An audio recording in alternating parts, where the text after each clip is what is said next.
सध्या देशासमोर उभा ठाकलेला गंभीर आरोग्यविषयक प्रश्न म्हणजे कमी होत चाललेला जननदर. याच समस्येवर वैज्ञानिक दृष्टिकोनातून उपाय शोधण्यासाठी कोल्हापुरात एक महत्त्वाची शास्त्रीय परिषद पार पडली.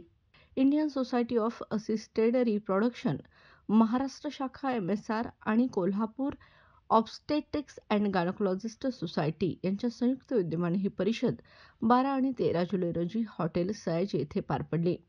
परिषदेच्या उद्घाटन प्रसंगी शिवाजी विद्यापीठाचे कुलगुरू डॉ. D.T. शिर्के यांनी सांगितलं की जनन दरातील घट ही फक्त वैद्यकीय नव्हे तर सामाजिक इशाराही आहे.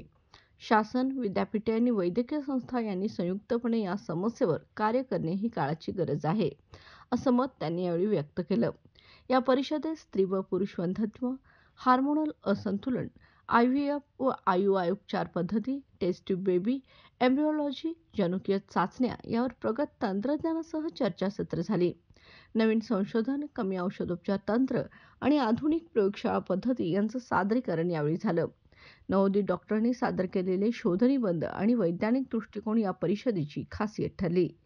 डॉ. जयदीप टांक यांनी यावेळी सखोल मार्गदर्शन केलं. सूत्रसंचालन डॉ. रोहन पालशेतकर व डॉ. गरिमा चौधरी यांनी केलं.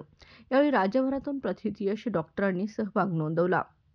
कोल्हापुरातून याचा राष्ट्रीय संवाद सुरू झाला. या परिषदेमध्ये डॉ. पद्मरेखा जिरगे, माजी अध्यक्षा ISAR व MSR, डॉ. अमित पथके, नवनियुक्त अध्यक्ष ISAR महाराष्ट्र, डॉ. नंदिता पालशेतकर, डॉ. नलिनी महाजन, डॉ. चैतन्य शेंबेकर, डॉ. मिलिंद पिशवीकर, डॉ. सतीश पथकी, डॉ. साधना पटवर्धन, डॉ. प्रवीण हेंद्रे, डॉ. केदार गनला, सचिव MSR, डॉ. तानाजी पाटील, सहआयोजक सचिव KOGS, डॉ. रणजित किल्लेदार, सचिव KOGS, डॉ. MJ नागावकर, अध्यक्ष KOGS तसेच प्रमुख पाहुणे म्हणून डॉ. किरण कुर्तकोटी लाभले. ही परिषद केवळ वैद्यकीय चर्चेपुरती मर्यादित न राहता एक सामाजिक भान असलेली व्यासपीठ ठरले. शिवाजी विद्यापीठ आणि डॉक्टर संघटना यांनी एकत्र येऊन जननदर वाढवण्यासाठी संयुक्त प्रयत्न करावेत यावर ठोस चर्चा झाली. ही परिषद केवळ कोल्हापुरातील नव्हे तर राज्यातील स्त्रीरोग तज्ज्ञांना जागतिक स्तरावरील अद्ययावत माहिती देणारी एक अभ्यासवृत्तीने युक्त संधी ठरली, असे मत यावेळी आयोजकांनी व्यक्त केलं.